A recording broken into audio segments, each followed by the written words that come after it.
তো বন্ধুরা, আজও একটা কি সুন্দর পদ্ম ফুল ফুটেছে, খুব ভালো লাগছে। আজ বৃহস্পতিবার, লক্ষ্মীর পায়ে নিবেদন করতে পারবো। গাছে অনেক কুড়ি আছে, দেখো এখনো এদিকে আছে,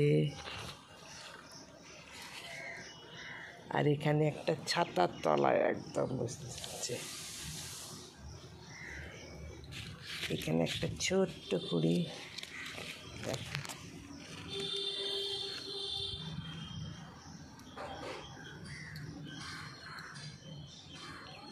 আজ বৃহস্পতিবার, ফুলটা পেয়ে আমার খুব আনন্দ হচ্ছে।